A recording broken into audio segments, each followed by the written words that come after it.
if I was like, leave me hanging. Hello, everybody. Welcome to ADD Masterminds. Is this our new theme song? I feel like I should have been consulted. I don't Oh, know what that was. It was like singing talking. it was great. Oh yeah, that was actually later in the list. We got all these things like we never ever get to the list in the list. I'm hoping to get to the birthday thing that you were like, oh, Yes. I can't believe we didn't do that. I'm hoping to do Yeah, that one because it's a good bit. we'll It's make it. really funny, guys. It's gonna be so funny. You're gonna laugh at it. Don't But don't leave. oh man, what was I gonna say? Oh yeah. So later on in the list, I just got like ADD for a minute. I can do that though. You're on the right show for that. I can't do that on Wax Museum. I have to be like actually paying attention to my guest and being a good interviewer. But on ADD Masterminds, I can be me. You can just go for it. Yeah. So yeah, okay. I was thinking about singing voices versus talking voices. And it's like the Pearl Jam guy, Eddie Vedder. Oh, yeah, It's yeah, like yeah. whatever, right? And and then I'm like, does he talk like that? Like he doesn't talk like that, does he? Like why No, do people's singing voices end up being so different from their talking voices? I think that a lot. And I think you hear it a lot. I feel like the only genre that has a singing accent is country. And so I Mm, feel like everybody else, they just kind of drop it. So I don't know. It's always hard to spot somebody is matching a singing and a speaking voice. You can't really tell if someone can sing when they talk because I don't know. It doesn't usually match. yeah, I'm with so you. I'm like, I feel like they're fakers if they don't sound the same way when they talk versus they sing. Like it's like, hey guys, now I'm gonna sing, right? Like it's like, no, dude. Oh, now all I can hear is like trying to have a conversation with Shakira or like Pitbull, and he's just like yelling at you. Oh, I Well, need to that's see that like happen now. I saw this clip of like Johnny Cash, and it was like Steve Martin and Johnny Cash doing some comedy. And like Oh when gosh, Cash talked, he was talking like he sings. And then I'm like, okay, I feel like that's a character too. It's like, maybe I'm Johnny Cash. It's like, I bet you don't talk like that in real life. like to June, Well, he wasn't talking like that. yeah, he doesn't really Maybe. talk anymore, but may Well, he rest rest in his peace. soul.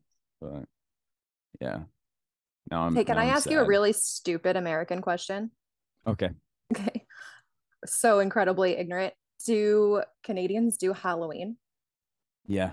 Okay. And like the same, Yeah. because I know same day and everything. It's not like your Yeah. Thanksgiving, Yeah. There's which no like Canadian I Halloween. don't, just checking. I don't know. Like all of a sudden I was going to ask, like, do your kids still dress up? But I wasn't sure Yeah. if you, again, Yeah, we do ignorant. all the things, and then like our churches are awkward about it too.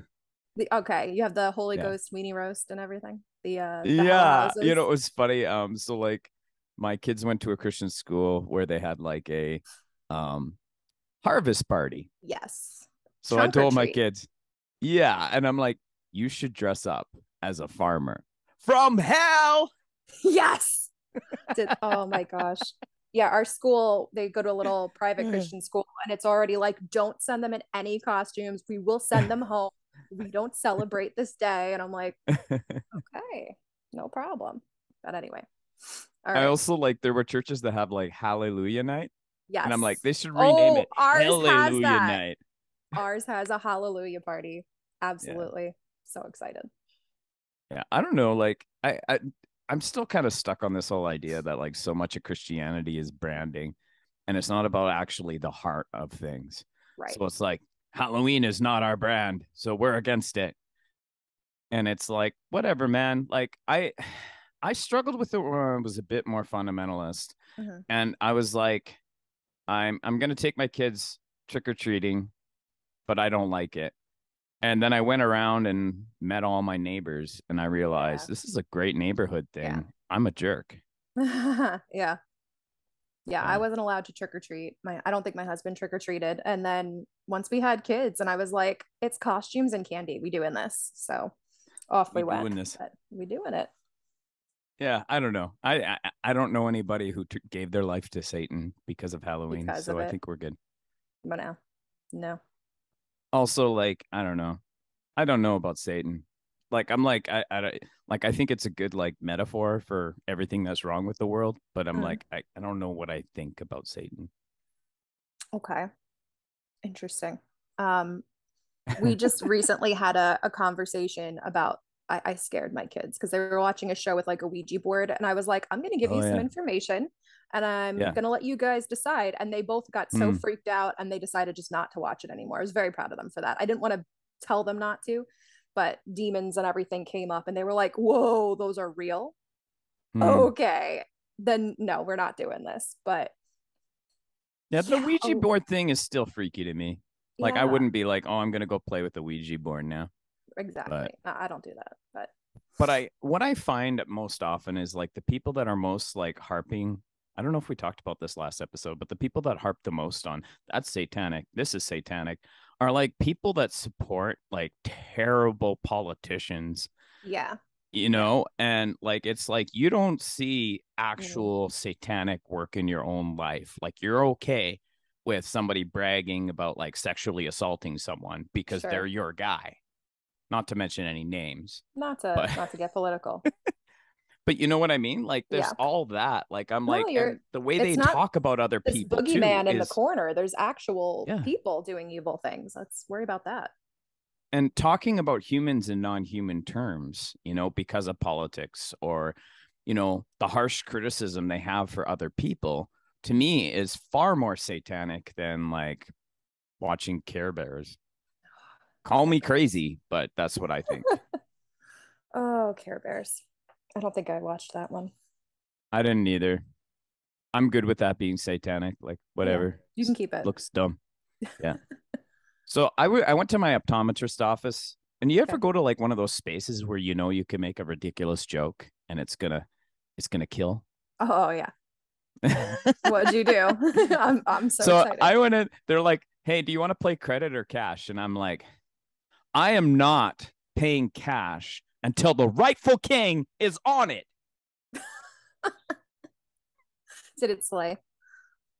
Yeah, it did slay. I was like, and I told them, I'm like, you know, I've decided I'm gonna be like the only King Charles stan. Not to get political, Sure. but I'm like, I don't think anybody's a fan of King Charles. And so I've No. decided I'm gonna be his only fan. Is Camilla even a fan? Like, do we know for sure? I don't know. She seemed to kind of go out of her way to be with him. So That's true. If The Crown it's a taught me true. anything, that show is so close to reality, dude. I Oh, treat it like I saw a great tweet about this too. This is yeah. totally inappropriate, so I'm gonna say it. There it was like a I'm meme excited. that said it had a picture of Camilla, and then it said to all the side pieces, just hold on, your day is coming. She is the patron saint of side pieces. Oh, that's good. So last night, Yeah. I attended a I'm so bad with theologian names. I'm just like not super into theology, but I'm like Mhm. keep getting contacted by theologians and I keep getting asked to read theologians. So it's like God's drawing me back into theology. Okay. So I guess I'll do it. Um, but it was this theologian. He's a Black Baptist theologian from the United States of America. Hmm. And I totally forgot his name. I'm so bad. But he was talking last night about Mary Okay. and how we tend to look at Mary mainly as just a body Hmm. and not a person. In Catholicism, you know, Protestants like to criticize, you know, Catholicism for thinking too highly of Mary. But Right. here we're just like objectifying her. Like we're just saying, oh, she's a Ooh. body that carried Jesus. When in Ooh. reality, he argues, Mary was the person who taught Jesus, which means Mm. also that God learns and God is teachable and he will learn from humans. And I was like, Oh. and so then he says that, like the problem with Oh, I like this. colonization is that the Europeans didn't have a learning mindset. They had a teaching mindset. They're like, Mm. everyone needs to learn from us because our God teaches but never learns. We teach but never learn. Huh. And I'm just like, oh my gosh, this is everything that's wrong with Christianity. And I'm like, Wow. this is just rocking my world right now. Because he said, what if Christians were known as being teachable? What if Mm. Christians, you just like, no one listens like a Christian? And we all laughed when he said that because it's like, Yeah. no, that's Right, not a right, right. thing. But I'm like, what a beautiful thought. Huh. Oh, I like that so much. Like, yeah, truly, whether it was like crawling or walking or Yeah. definitely language, Yeah. that there was, if he is fully God and fully human, yeah, he came Yeah. here pretty empty and needed to, we don't know how much consciousness he had of his deity, but yeah, that he had to learn the basics. There was something going around recently of like, if Jesus was a carpenter like Joseph, did he ever miss the nail or was he perfect and he knew that he was always going to, and that's how many angels can dance on the head of a pin, who cares, like this weird Yeah. little whatever, but yeah, that God had to learn things and tripped and knocked Yeah. things over is always fascinating, but that, yeah, that Mary taught God is, ooh, okay, I never thought about It's that, but that's powerful all I'm stuff. gonna think of now. Yeah.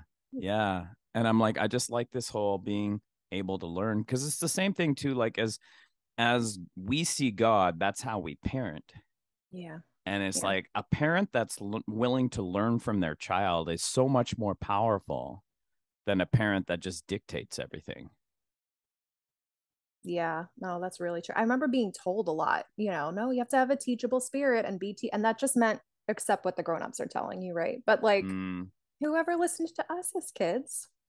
Oh, such a good point. yeah. The other thing he was talking about too was like translators and how translators would like try to learn the language. I mean, which obviously means you have to listen to the other person to learn their language, Mm, but it's like you're being teachable, you learn their language, and then once you actually learn their language, when you say I love you to them in their own language, mm. they actually believe you. I was like, Ooh, whoa.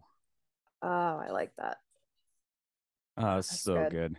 Come up with his Apparently he's name. one of the best theologians of our time, but I Yeah. can't remember his name.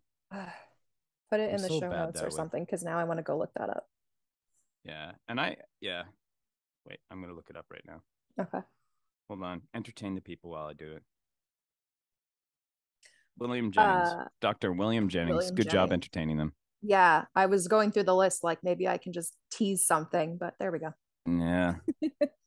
So whenever I hear the term Call of Duty, I think of like the that movie with the guy in the video game, Wreck It Wreck It Ralph. Ralph. Oh There we yeah. go. When she says hero's duty, and I'm like, Heroes Call of duty. Duty, Call Yeah. of Duty. So it's like you are out in the battlefield fighting, and Call of Duty basically is like, uh-oh, I gotta poop. And so you gotta get from like your battle position to the outhouse without getting shot. And that's what that game's all about. That, I mean, I haven't played it, so it might be. That sounds like fun. I think so too.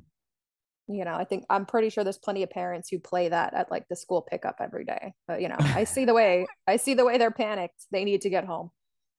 I got a turtle head boiking out. Oh my God. None of us have seen that movie. It's Wait, immoral. which one is that one? That's one It of the sounds Austin familiar, Powers. but It might have been two. okay, I probably did see it back in the day. So like for a bit, like when things were like slowing down at work, I had to go substitute teach. And I Ooh, was teaching like grade 5. And okay. there was a kid I was talking to, and he was like doing his homework, and I was trying to be all encouraging. So I'm like, dude, you're killing it. And the kid looked at me, he's like, yeah, I stabbed it in the face. And I was like, I had so much respect for that kid. That's great. Oh man, I'm gonna use that. Yeah. I used to say it to my kids all the time, and then my wife was like, that's kind of inappropriate. I stopped. But you can use it till your husband tells you to stop, I guess. He will never. He will not. No, he I think the likes. school will if they go and they're Mm. like, "Oh, I got 100 on my test. I stabbed it in the face." I'm gonna get a call about violent language. So I don't remember. What was that? Try it again. I love this show because it's like I like seriously. I think like Wax Museum a lot more serious about like how I present myself, and with this, Yeah. it's like if I screw something up, it's part of the show. One of my Um, favorite things, just so much respect for podcasters who don't make fun of each other. Like I was listening to something and I feel like mm, every three sentences somebody was mispronouncing or yeah, missed a word. And in my head, I'm like, they're so stupid. But like everybody just lets it go and lets them yeah. talk. I'm too much of a child. I would be like, haha, you said that wrong. Uh, But but it's anyway, like I think like that kind of space though, it's like you got to be careful how you do it, right? Because right. like I find like sometimes spaces can be toxic because people are making fun of each other all Oh, the sure. time, and like I like having kind of a positive space, and it's like I don't know, like where's the line, right? Like I think maybe the line's different for each person. I mean, I wouldn't have laughed if you didn't laugh. So I think like if the Yeah. person who's, Yeah. mispronouncing or stammering is like, oh, I'm so silly, then it's like free, open season. Not Yeah. open season, but like free space. Yeah. Yeah, because I was hanging out with a guy last week that doesn't understand that.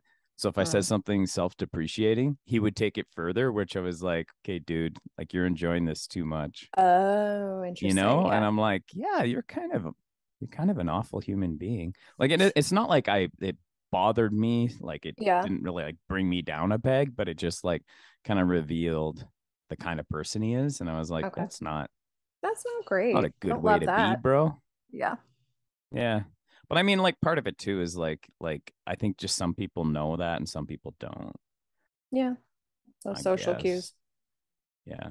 I don't know. Like a lot of it is like just confidence. It's like I'm confident in myself enough that like I don't really need to tear people down to Yeah. feel good about myself.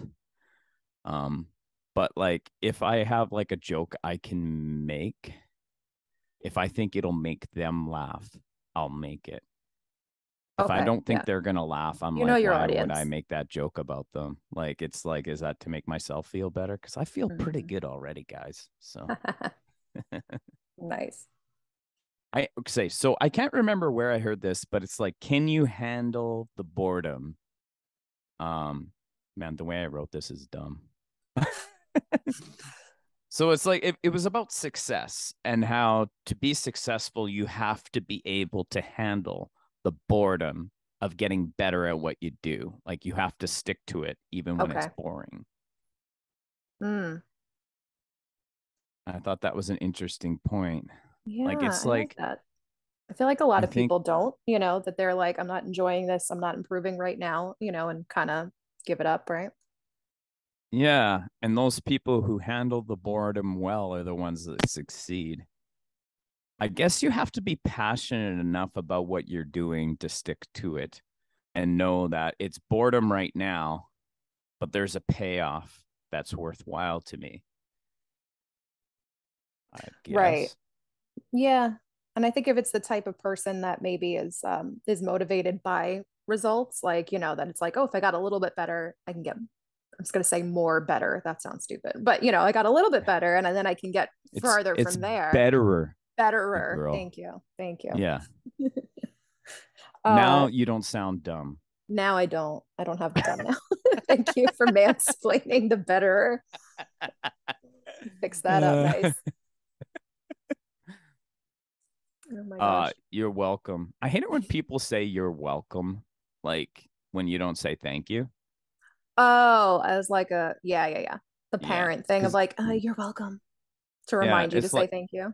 it's like Jesus said. It's like those who say you're welcome have already received their reward in full. Ooh, ooh, yeah. Yeah. I mean, he said that about something else, but like Something whatever, else it entirely, applies. but that's right. I can apply scripture any way I Scripture is want. what you make it. Yeah. Ooh, Yeah. that was a dangerous thing to say. I hated it as soon as it came out. All right. Oh, yeah. This was another concept that I thought was cool, and it's funny because like it's like all these like kind of self-help things. It's like how to be successful and all this stuff. And I'm like, even like what is success, like podcasting wise, and you know, it's like, how many listeners do you have? And it's like, I think people would be like disappointed when I tell them how many listeners I have. But I'm like, okay, hold on. Why do I just a minute? My like all of a sudden my computer started playing a video. Oh, And I could hear it in my ears and it yeah. distracted me for a minute. I'd be Oh, okay. distracted Anyways, too. oh yeah. So success Yes. in podcasting. And it's like I don't care so much about the stats as I do what conversations am I having? Who am I having these conversations with? Mm. And so when I start getting emails from people saying, "Can I be on your podcast?" I'm like, that's really cool. Yeah. And when I go on Twitter and I have a conversation with someone that I really respect, and then I'm like, "Hey, want to come on my podcast?" and they're game to do that. That's really why I do all of this. So Right. Because that's like the yeah, real connection. That's not the yeah, numbers, not the amount reached, but if the amount connected to is different. yeah. And like with ADD Masterminds, it's just great to go through all these thoughts and just throw them out there. Like it's Absolutely. yeah, with someone like the girl. It's someone like me who's trying so hard not to be distracted by the kitty cat in the back. Oh, Hi, kitty. Sorry, I'm like a child. that's Caspian. Caspian. Very nice. Caspian. For you Very audio listeners, nice. Caspian is a cat. Very fluffy. I'm so good at descriptive video. Yeah, you could like totally when they do those like the alternate audio tracks, you could, a cat walks by in the background. You should do that.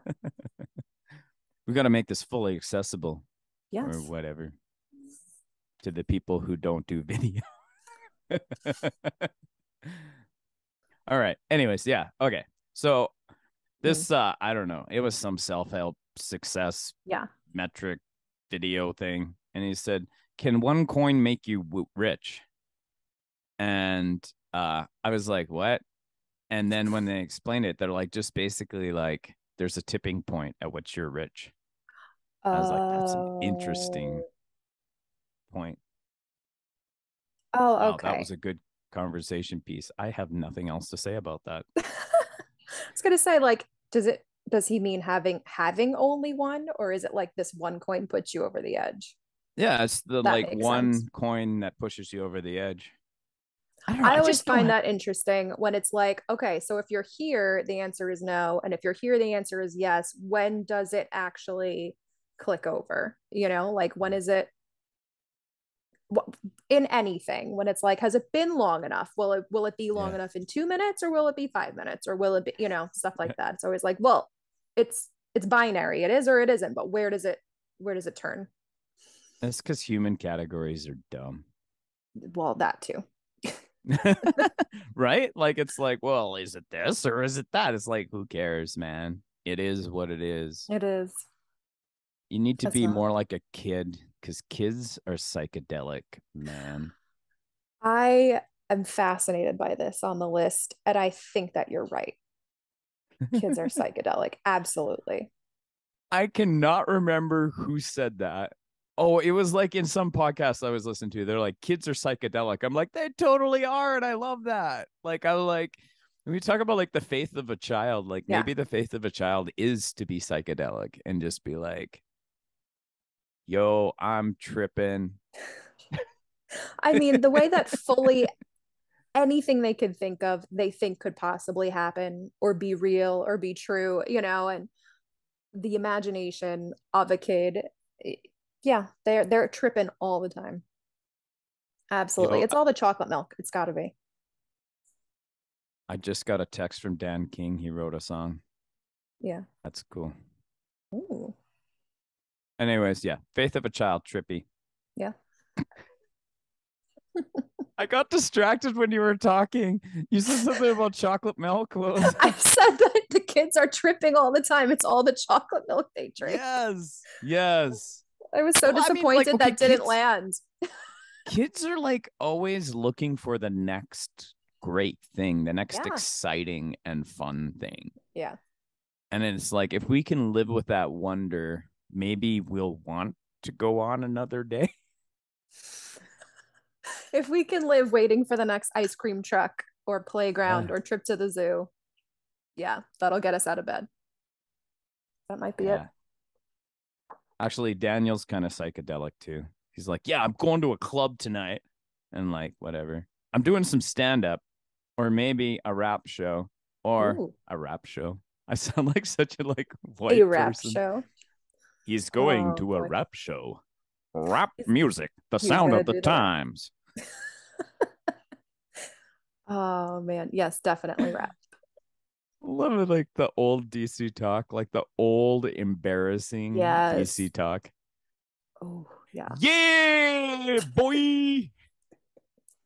Oh my gosh. That was the best and the worst.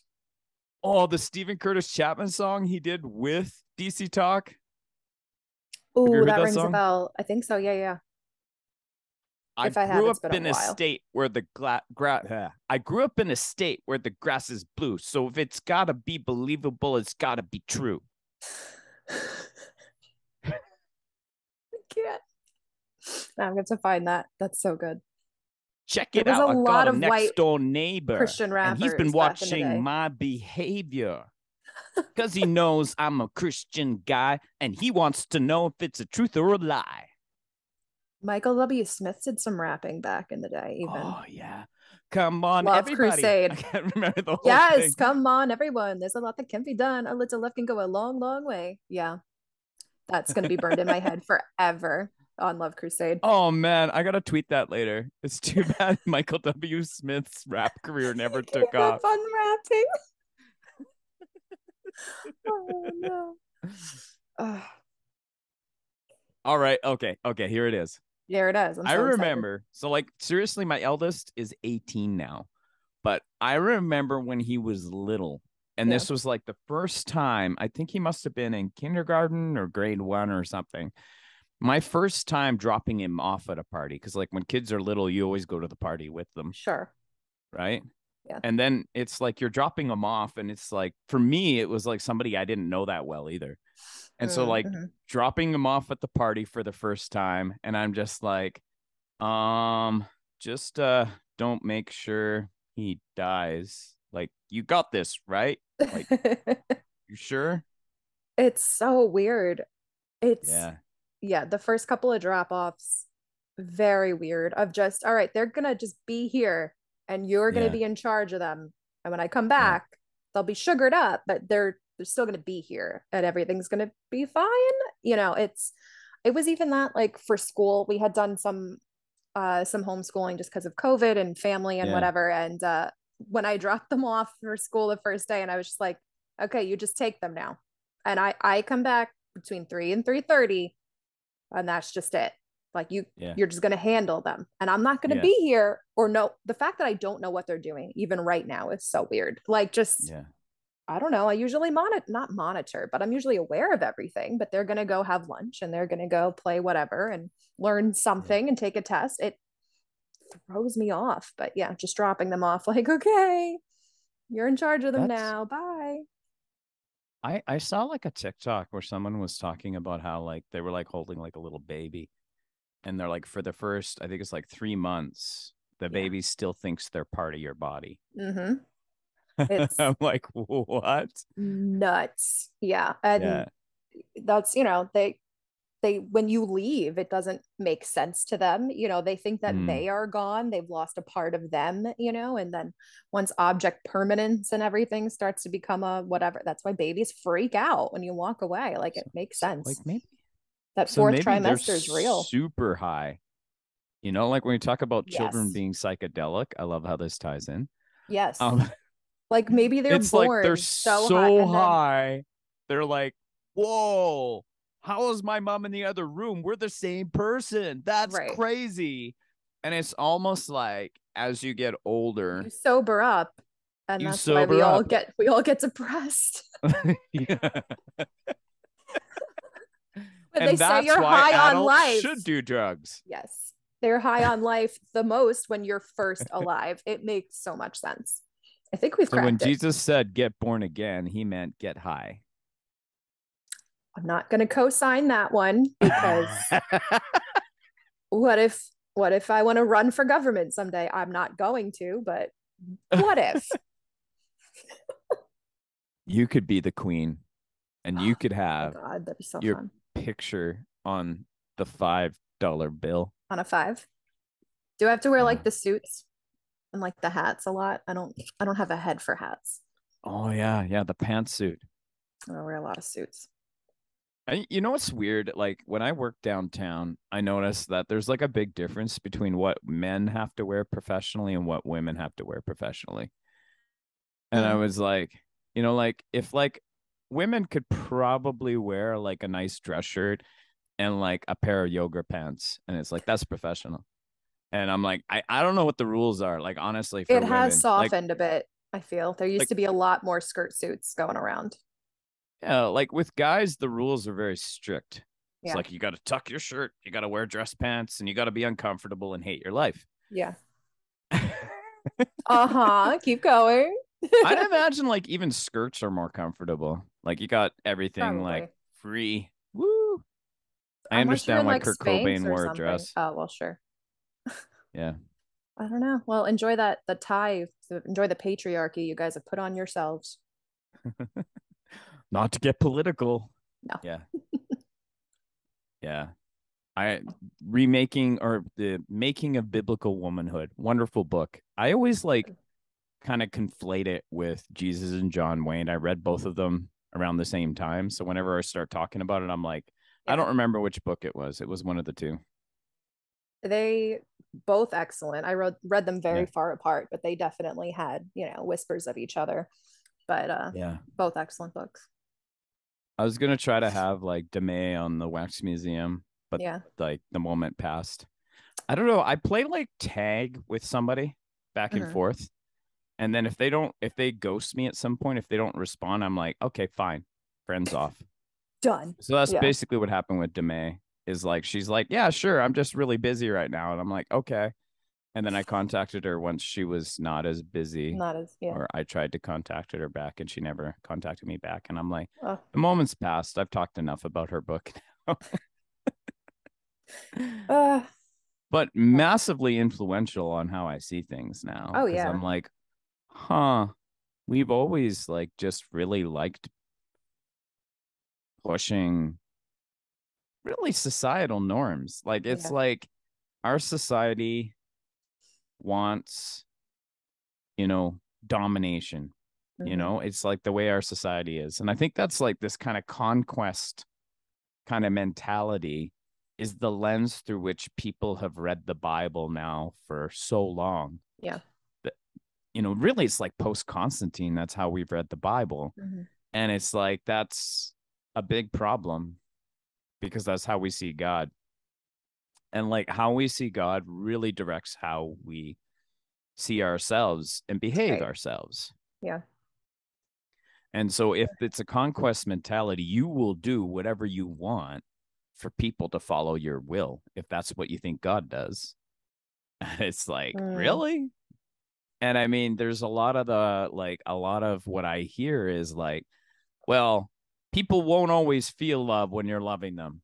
And it's like people have like just ran with that narrative. And Yeah. it's just like, no, no, no, this doesn't feel like love, but I'm loving you. And it's like, that's gaslighting. That really is. I mean, there's Yeah. very little else that we'd ever say that about. It's Yeah. not going to feel warm, but trust me, it's warmth. Like, or it's not going to feel cold. This water's going to not feel cold, but I promise you there's ice in it. Like, no, no, that's not how that works. It's a good point. Oof. It may taste like crap, but it's not It's crap. not. Oh, I went to like this restaurant with one of my kids, a breakfast restaurant. I don't like to like complain about companies, Okay. like where I'm just like, oh, that A&W was really bad or whatever. I just think it's awful to try to like ruin people's business. Oh, But sure. anyways, we went into this like breakfast place. And the moment we got in, me and my kid, I looked at him and I'm like, this place smells like poop. And then he's like, yeah, now that you mention it, it does.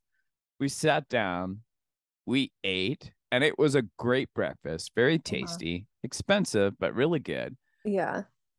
And then at the end, it's like, I think I got used to the poop smell. I was like, I should write a review. Be At like, first it it was smelled like poop. delicious, but it's gonna Like smell at like poop. first it smelled like poop, but the food was delicious and I forgot that it smelled like poop. Five Is stars. that the new frog in the boiling water analogy of like if you sit in the poop Maybe. long enough, When you're you go just into a restaurant that smells like poop. give it a try. Not the poop, the restaurant.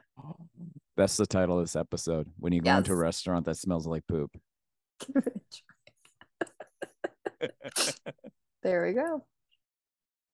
All right. So back to Yes. like the baby and stuff. Yes.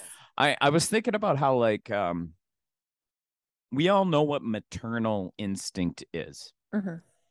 And I think like as a father, it's like at first the baby's born, my first child was born, and I was like, oh man, the mother has an instant connection because this child was part of her body, Right. and this child still thinks that they're part of her body. And I'm Hmm. like, so how does a dad connect?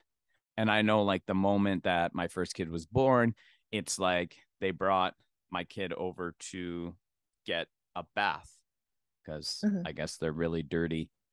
And the whole Oh, birth thing, very gross. I know that's your job, but like it is, it but is. I It's love it. gross. That's great. It's not Um, gross. I love my job. Like, but I get, yeah. yeah, it's not for everybody to just watch for fun. Some people do though. Yeah. Um, anyways, yeah. So connecting with the kid is Yeah. just an interesting thing. Like as they get older, like for me, initially it was kind of like, well, I don't want to be one of those parents that just does what I want to do and hope that my kid just gets in line and does what I want to do with them. And Mm-hmm. so initially I was kind of like, well, I'm going to do whatever they want to do. And I did that for a while. And then I was like, yeah, this is going to be dumb because I'm going to hate this kid because I'm like, I have to do all these dumb things with them that aren't fun for me. And Right. so I realized pretty quick that it's like, it's about mutual interest. Mm-hmm. And that's basically how I dad. But I'm like, how would you describe paternal instinct? Like we talk about maternal instinct, but what is Yeah. paternal instinct? Or should we even differentiate between It's masculine and just feminine when it comes to parenting? parental instincts. Yeah. I mean, part of me wants to say, yeah, you have to separate it because, like, your body, my body is never going to not have created and birthed two humans. Mm, yeah. And they will find years and years later, like women who have given birth to male children, they'll find like male DNA still in their bodies from when that baby was there. And from what I remember reading, they Oh, actually that's kind of, interesting. yeah, like it's still in there. And again, this could have been a bad medical take. I might be completely wrong. But that they've actually found them like attacking like cancers or infections, like just this that's Ooh. left behind from the baby. So there's just always going to be that connection. My body's always going to be different. Um, like, this could be gross, but like when my kids are sick, I can smell it on them. My Huh. husband can't. I know I've other fathers who have Huh. said that they possibly can, but I'm just like, my body's never gonna not have done that or not know that it Mm, happened. Like the amount of like even I know bed sharing is very like controversial. They'll say that yeah. if you're a breastfeeding mom, because you're that connected and like the cycles and everything, it's safer because you're more aware of the baby's presence with you than if you were a bottle feeding mom. Nothing against that. It's just one of those like that connection is just a little bit stronger because that literal physical nourishment of a child has continued, and that's different for maybe if the dad's in the bed or somebody who's bottle feeding. So I think the difference is truly just being the birthing parent. Like it just can't Mm, ever not be there. And I see that with hmm. dads that are like, yeah, they're crying, but it's not a big deal. They're just annoying. Like just ignore it. And it's like, I physically can't. This kid came Yeah. from me. I there. Yeah. It's not ignorable. Like, Yeah. but I guess there have to be paternal instincts, but I do kind of feel like they're grown more because technically you could be a dad and not know it, and so it's not you can't be a mom and not know it, I guess. And I'm getting very gendered Mm, here and not to go political, but it's just it's one of those things. I think that you learn it, or you at Yeah. least cultivate it in yourself, right? I would say like instinctually, like the first moment that my kid Mm. ever got into trouble, Ooh, yeah. at like preschool, I was like, I felt like garbage. Like I felt Oh, like I got in trouble. And oh. I'm like, why is that? Like I just naturally felt that way. Like you ever feel Hmm. that way? Like when your kid gets in trouble, you're like, oh, I'm in trouble. And it's like, oh yeah, Oh, no, it's my sure. kid that's in trouble. How do Yeah, I, is this healthy? Like, is it okay right. for me to feel this connected? Right. But I Yeah. guess for me, it was like I worked at the connection from the get go. The moment they were born, I felt like I need to work at this connection because I don't have that physical connection in the same way. Okay. Yeah. But it's kind of interesting too, because as the kids grew, I started to see the commonalities between me and them Yeah. and what kind of things we share. And it's funny, like my middle child, she she sees a side of me that a lot of people don't because I'm willing to take jokes further with her. Okay. And she's like, Dad, that's disturbing. And I'm like, I don't know why you're the person I always do this with, but I always just take, like, I would never make this joke publicly, but I'll make the joke with her. And it Okay. just ends up being kind of the safe space to be a little more edgy. Right. I like that And so, connection though. oh, it's a great She's getting connection. real, dad. Yeah. Yeah, exactly. Yeah. All right. Yeah. So, Um, last night I heard one of the speakers introduced and they said, he has two wonderful daughters. And I was like, and a third one that's not. I always think that, which is like, oh, I have two wonderful whatever, and then the other one. Like I always hear that in my head every time. My dad called my mom his first wife, their entire marriage, like, until I she love that. passed. He'll still say, like, my first wife, Liz, they were together for 49 years before she left, Yeah. before she passed. And it was like, I was gonna say before she left, because I like to be like, she left this world, but now it sounds like Yeah. she left on purpose. But yeah, he would be, oh, my first wife, Liz. And they'd be like, oh, so this is your second wife? No, that's her. Like the entire time. My first wife. It was Wow. great. But that goes with the wonderful daughters, I feel. I made it dark, but yeah. Yeah. No, I mean, like, losing your mom sounds like a lot to walk through. Um, yeah.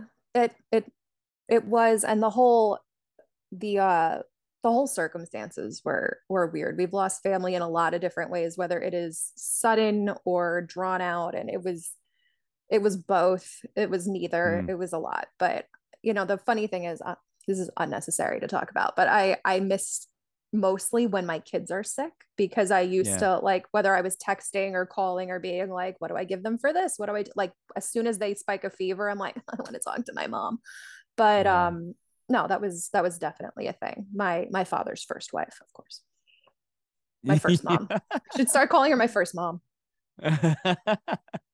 I like, grieving is so interesting because it's like I remember like I was taking like a first aid course Mhm. and the first aid instructor had said like you might see some things, in first aid.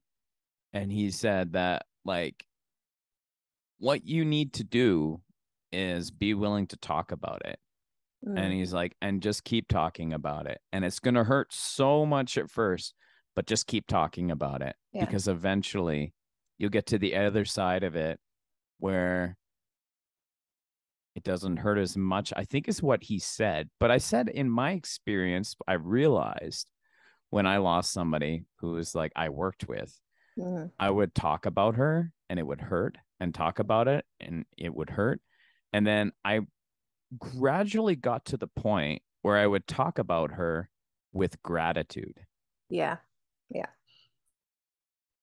And I think maybe that's what it is. And it's like, what's the saying from WandaVision? I was already thinking of that. What is grief if not love persevering?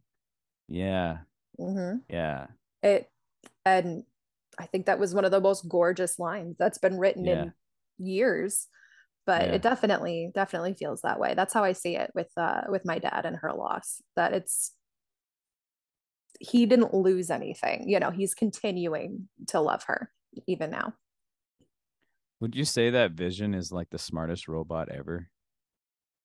I mean, I couldn't think of a smarter robot, so Yeah.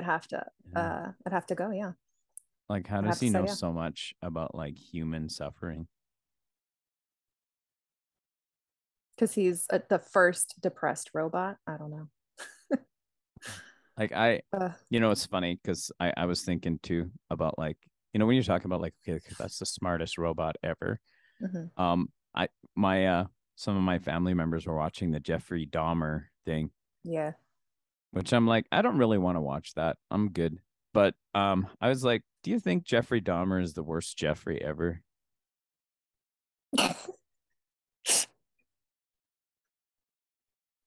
Again, can't think of a worse Jeffrey, so I guess he's gotta be. Is there a worse Jeffrey out there? No, he's got to be the worst Jeffrey. Worst of all of Yeah. them. And I Oh think we all my God. know who the worst Adolf is. Yes. Bar none. Absolutely. I knew that. Oh, that's a good one. The worst Jeffrey. Your Eric died for your sins bit has made me giggle for weeks. Like anytime it pops up on socials. And like I know so many Erics in my life. And so anytime it comes up, I imagine a different one, whether it's like my husband's best friend, my nephew, like our former pastor, this kid at church. Every time it's what if Eric? Well, which one? Like, oh, it's been cracking me up. Yeah, it's fun. It's funny because like our language, it's like our anglicizing everything, and then Mm. we're like, all these words we use are sacred, and it's like, what are you Yeah. talking about? And it's like, you got to use the right magic words. It's like, well, shouldn't we go to the original language? And Right. like, I don't know. I just I think mean, like we make stuff way too technical. yeah, I think And intent is more important. It should yeah, be at least. yeah. Well, and I mean, it's that willingness to learn too, right? Because it's Yeah. like, if I am going to use words and they're not going to land the right way with people, maybe I should stop Mm. and like ask the people. It's like, okay, if I say this, what does it mean to you? Oh, You that's know? good. Yeah. It's like I can't dictate, you know, what a space is going to be like. It's funny. That's what I think about, like, with all this talk about alpha males. There's this like Nick, whatever, who's like put beside his name, like alpha male, Yeah. that dude on Twitter. And it's just like, it's so funny to me because I'm like, hey, what is an alpha male? Right. And it's like, is the alpha male the person that has to be the leader in the room everywhere they go? Because, like, to Mm. me, that guy is just annoying Yes. I'm very needy. and very needy and Yeah. pathetic. And it's like, people look up to these people. Like, that's Right. stupid. Like, to me, if a person wants to be a leader, which I think that it is silly to expect everyone to be a leader, Mhm. I'm like, somebody's got to follow too. Right. But it's like, if you're going to be a leader, you should be able to walk into a room and say, what's going on in the room right now? Mhm. Does anything need to change? Mm. No? Then I'm going to shut up. Yeah. And isn't Something every needs to alpha change. male like self-proclaimed alpha male? Like nobody's voting on this. Nobody's telling you you are. It's just these people that are like, nope, that's who I am. That's what I am. I just I hate the whole thing. I really I hate it. hate the whole thing too. Whoever wants to be great in the kingdom has to be a servant or Yes. whatever. Or something. Oh, that's a different cat. Who's Who's that Eric cat? said, Which that cat? is Milo. I know. Milo was named before they found out that Milo was female. Oh, okay. And so she's a lady named Milo. All right. She's very agile. Good for her. Yeah. She kind of runs away when I go to pet her. I'm like, why? She's Why setting not some give me love, strong Milo? boundaries there. Yeah, she's my grand kitty. To grandkid. Yeah. She belongs to my son and his girlfriend. So I'm Oh, like, this is my grand kitty. very good.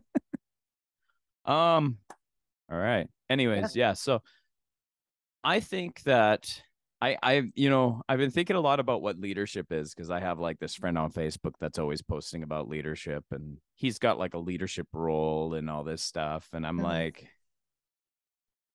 I think that like for me, what I'm realizing is that like it's a question of do things need to go in a different direction?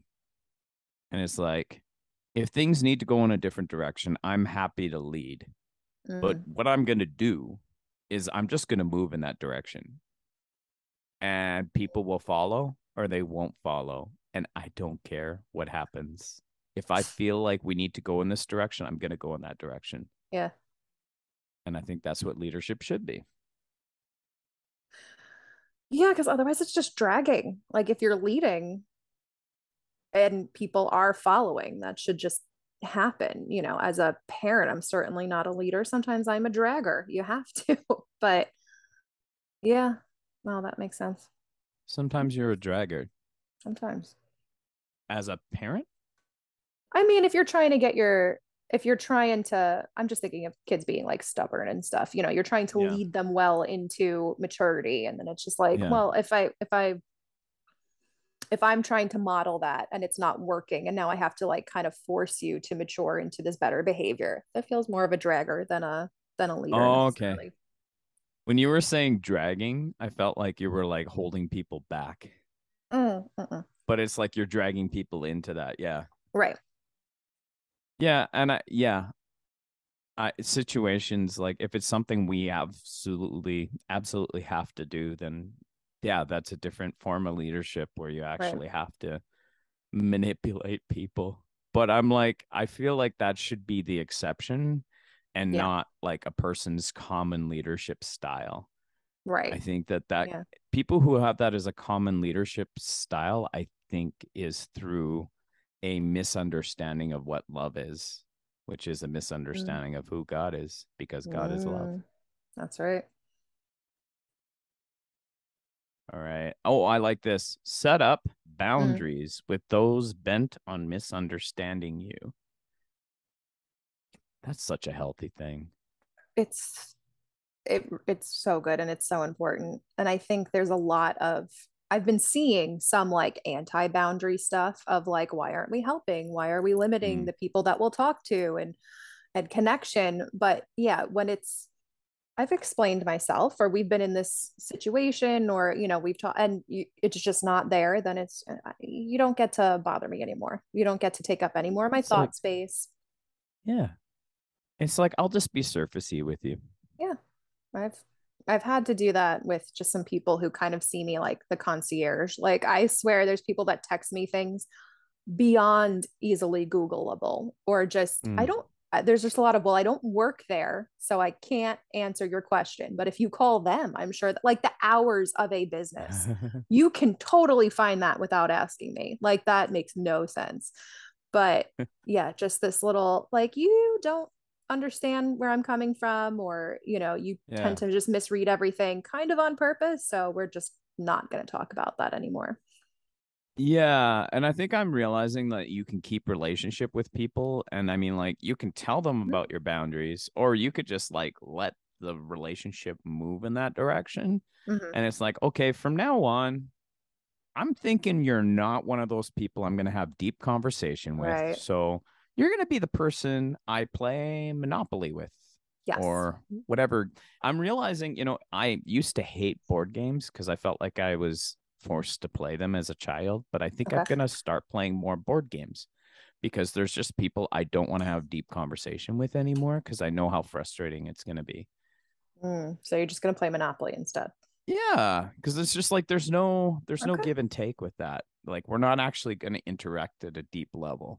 And I think that's a big reason why I podcast is because I find people I can Mhm. interact with in a deep level and we can have these conversations Yeah. and I get it out of my system. And then for those people that I can't have deep conversation with, I'm like, cool, let's hang out and be surfacey. Okay. So that's like, the friends of different functions. Cause I have, if Yeah. I'm about to be a little catty and indulge that side of me, I know who to text to just get a little bit like, yeah, that's the worst and I hate it and blah, blah. But if Yeah. I need to, be more of a good person, with like better thoughts, and I know who to invest that in. So yeah, just people of different functions. Some people are Yahtzee friends, some people Yeah. not so much. Yeah. Right. That was actually really interesting. I read Kevin Garcia's book, Bad Theology Kills. Oh, okay. Yeah, Phenomenal that's on book. my I list. think I Yeah. would love to talk with him because I want to understand. Like I've heard him interviewed and I thought it was really good, but then I was like, I want to interview him and understand his Mm, trauma better. I like understanding people's trauma. sure. Just a minute here. The United Kingdom keeps calling me. I'm like, what is the deal? They Um, know that you're a King Charles stan. You're yeah, being acknowledged. yeah. There we go. They're Um. so happy. Anyways, yeah, boundaries. Boundaries. Yeah. Um. Oh, I've been listening to the audiobook of Larry Norman. Oh, by the way, Yeah. I was like kind of saying like I always like very careful to say whether I'm reading or whether I'm audiobooking. Mm-hmm. And I realized that might be a little ableist I've to been like trying to figure that differentiate the out two. myself. I was telling somebody, like right now I'm listening to Stephen King's It because it is spooky season and I've never read it, but Uh-huh. it's it's a huge book and there's no way I'm going to be able to sit and read it all by Halloween. Yeah. So I'm able to read a lot more if I can listen to it. But yeah, the idea of like, but if somebody who can't read, whether it's a visual impairment or a dyslexia thing or whatever, are they not reading if they're listening to something? Yeah. So I'm trying to, but I do kind of say like, oh, I'm reading it, and then, like, oh, I'm listening to the version that Steven Weber read, and it's really good or Yeah. something like that. But why is that necessary? There is a lot of, well, Yeah. you didn't really read it if you listened to it. I'm like, but I heard all the same words. Like, come on. But Yeah. Well, I think part of it too is like, what is your intention, right? It's like yeah, I'm doing the audiobook Larry Norman, and it's like, am I saying that just to clarify that it's like, why am right, I right, right. saying that? And like maybe that version is different. And so it is important you clarify it, but it's That's like true. not clarifying it to show that I am humble enough to admit that I don't read all of my books all the time. I don't know. Right, right, right, right. Off of paper. Like if I can get an audio instead of an actual paper book, I'm gonna go that way. Yeah, exactly. Anyways, Yeah. something I thought was really interesting is like he was a pioneer at what he was doing, and it's like other artists built on what he did, Okay. right? Which really started the Christian music industry, Mm. which was pretty good, I think, in the 90s, and then it kind of got terrible.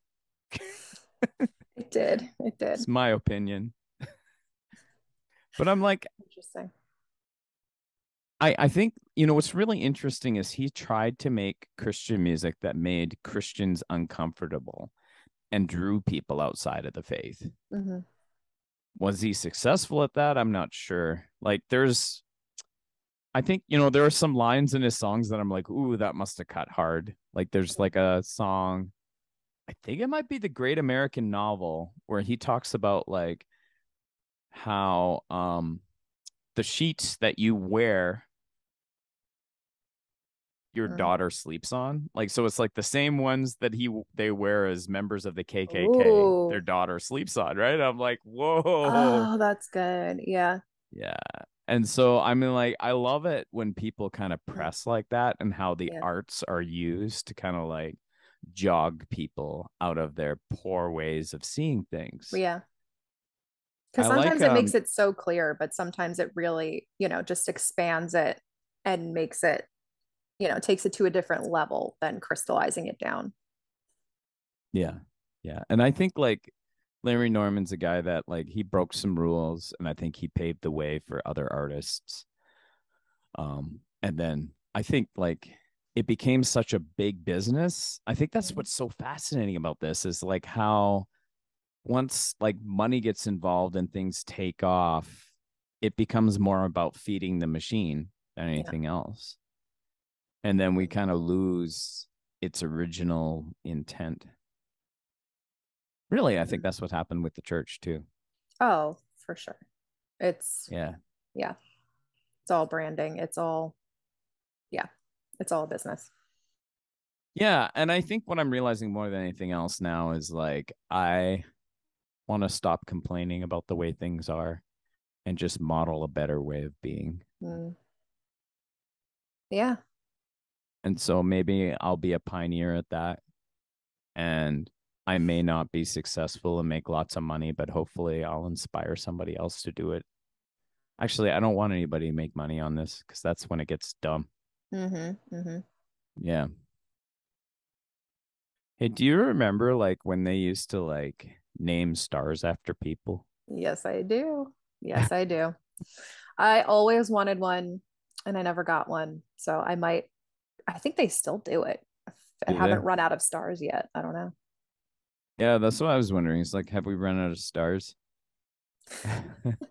I was It's just supposed thinking to be there's like probably infinite, but come on. I wonder if there's a star out there called Kevin too. Kevin, too. Is that the same Kevin that died for our sins? Oh, that was Eric. That was Eric. Oh, that's right. Damn. But I mean, maybe Kevin did too. I don't know. I don't know. Could be. I love okay, so Uh, I have like this like kind of troll account on Twitter. I think you might mhm. even know which one it is. But I have a couple. You Yeah. you might know both of them. But anyways, I know we at least one. at I least think I one. know two. Where was I going with this? Mm. I don't know. Oh yeah. What I've noticed is that like the feed because I deliberately follow accounts that are just like weird. Sure. And I'm realizing like there are like just there's corners of Twitter where people legitimately live in a whole different reality. Yes. Yes. And sometimes I'll just retweet something somebody says and I'll be like, meanwhile, in a different reality. It's it's hilarious to me. Like if I end up Yeah. in this weird little section of Twitter, and especially if there's more, if it's not if it's a couple of people talking all together and they all understand what each other's talking about, but I have no clue, or it's all like totally normal to them, and I'm like, this is not normal thinking or behavior. Yeah. How are you validating each other like this? Uh, Yeah. yeah, it can get pretty spooky. My favorite is when someone has like, and I don't want to be like, you have no followers, huh? But someone has like 4 followers and like 20,000 tweets. And I'm like, how much did you Yeah. have to talk? Like, you had to get all of this out? Okay. And nobody cares, but all right. Just Twitter's a weird place. It is kind of interesting too how like sometimes people will blast someone for saying something. It's like you only have 200 followers or Right. whatever, right? And I'm like, I don't know, like what I mean, again, this is like those human categories. It's like how Yeah. many followers do you need to have before Before what you you're could be saying taken is seriously. yeah. Yeah. I've come close. The thing that I find hilarious to say is when someone has especially like an out of the blue, like a mean take, especially not Yeah. like just bad, but if someone's being mean, I'm always like, this isn't the way to get your 39th follower. Like however many they have, just throw one more. That's not the way to do it. And so it's kind of categorizing them by followers, but also kind Yeah. of not. Just like this isn't the way to do that, hun. Mm-mm. Hun. My daughter does that all the time. She'll be The like, hun. hun. I love it. Yeah. I don't know. Like I and the funny thing is it's like it can go two ways, right? Where you got like the person who's like 38 followers and they're saying mean stuff. And Mhm. then you got a person who's got 5,000 followers and they're saying mean stuff. And you're just like, Right. well, just because your followers like it doesn't mean it's the right thing to say either, right? And Yes. it's yeah. Yes. So I don't know. Like the validation of having a certain amount of followers, like, is such an interesting phenomenon because it's like, how did I get this many followers? Right. I find it funny when they're like, and they'll send like a screenshot of the tweet they're speaking about, and it's like, you have you know, I'm sorry, my kid's school is calling. Can I pause you for a sec? Yeah. Can we take a hold? Okay, cool.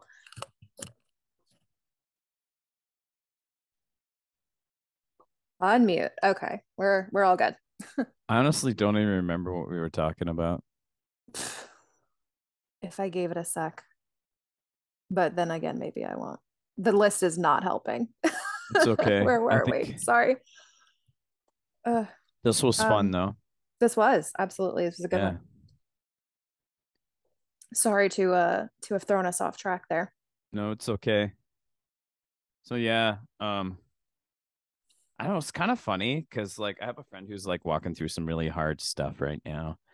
And he sent me like this message about, you know, how Eric has helped him. It's kind of our That's thing now great. because I That's feel great. like um the experience that people have had with Jesus and the people that claim to represent Jesus is just kind of interesting that now we're like calling him Eric and it Eric. almost is therapeutic and I'm maybe being heretical. But it's just Huh. I think I think it's like God has many names. Right.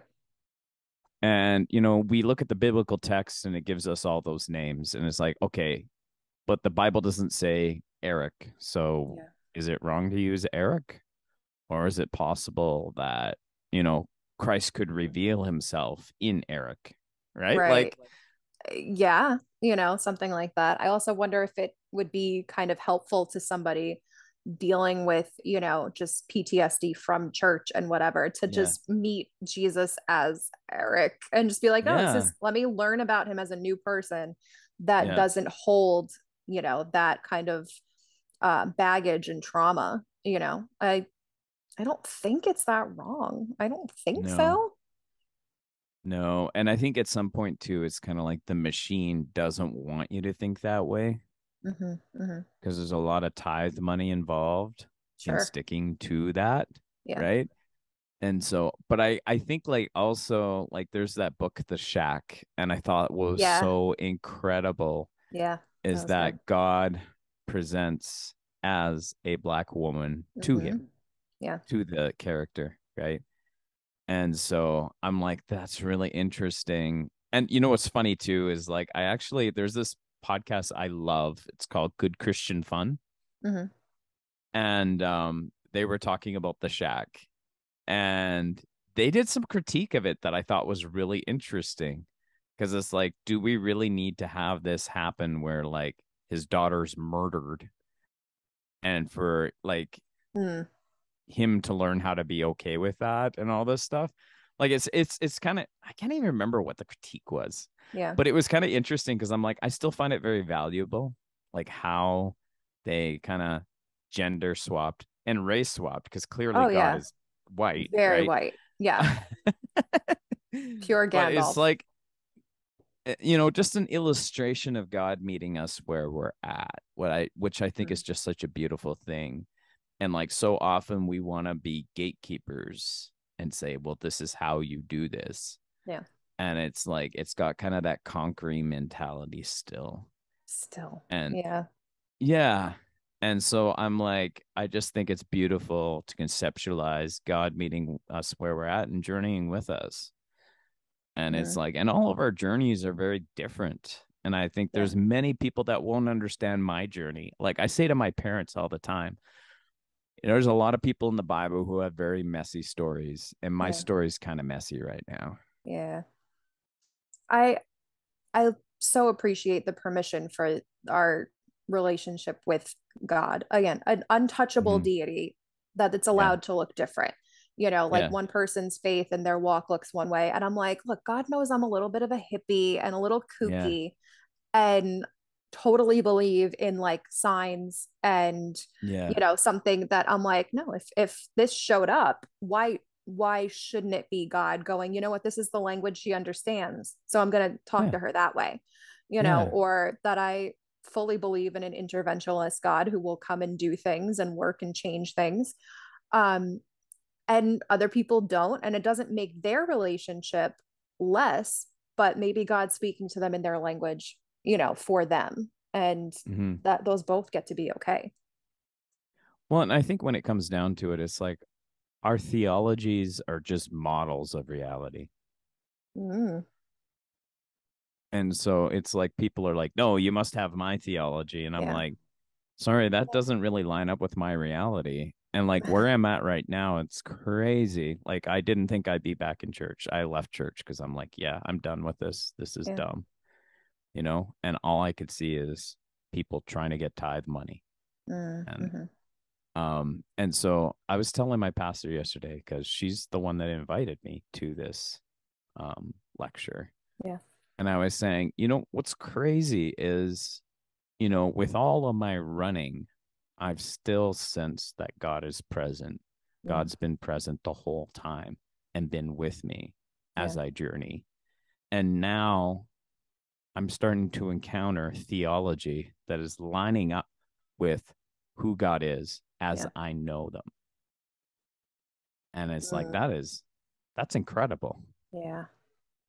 And I'm like, I thought I ran away, but here I am, you know, with a pastor who is friends with all the pastors of the churches I used to attend.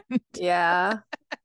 There Oh. is no running away. And I think something that's so beautiful in one of the books, I think it's actually the most recent one I'm working on. So I'm working on a into the into the wilderness, I think is what it's called, Mhm. by the Four Hands. And it's talking about thriving in spiritual community outside of the official church or whatever you want to call it, the Yeah. traditional church. Okay. And what Laura Forehand says is you cannot deconstruct what's eternal. Mm. And so she's basically saying when you deconstruct, it's like you could just go nuts with deconstruction because you'll never deconstruct the eternal. And I'm like, wow. All right. Because there's a lot of people being I like, like when that. you deconstruct, make sure you don't do this, you Yeah. know? And I'm like, No, if dudes, it's solid, it'll God's got stay. this. Yeah. Yeah, God's got Yeah. this. Like, don't worry about it. And so, and I'm like, I feel like I'm walking evidence that you can't Mm. deconstruct the eternal. Like, I like that. I'm still in the stream of that. And Yeah. it's still leading me and taking me to new places. So that's cool. That's good. Ooh, Well, thank you. This was thank fun. you. It's always therapeutic. Absolutely. No, this is a good one. You know, like those podcasts where they're like, this is not therapy, you know? And they're like, just a Right. disclaimer. I'm like, This no, one might guys, be sometimes. this Yeah. is therapy. Yeah. Okay. Like, do what I say. Trust me, I'm a doctor. Trust me, I'm a doctor or whatever. Self-proclaimed doctor, much like a self-proclaimed alpha male. Well, much love, everyone. Yes. Take it easy, lemon squeezy, and no bake cake. No bake cake. No. Air smudge.